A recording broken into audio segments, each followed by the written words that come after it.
பிராமண கடப்பாறையை கொண்டு பெரியார் இருப்பை தகர்ப்பேன் அப்படிங்கிறது தமிழ்நாட்டுக்குள்ள வேடிக்கை பார்க்க முடியாது. இந்த அரசியல் சாதாரணமான அரசியல் அல்ல.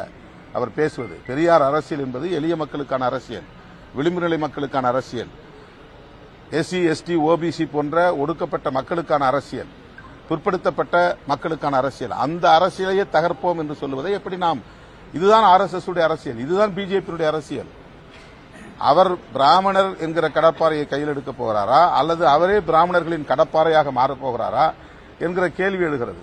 ஆகவேதான் இவ்வளவு நாள் அவர் தமிழ் தேசியம் பேசுகிறார் என்று எண்ணி நாம் இருந்தோம். ஆனால் அவர் பேசுவது இந்த சனாதன தேசியம் என்பது வெளிப்படையாக தெரிகிறது. அவரே ஒப்புக்கொள்கிறார்.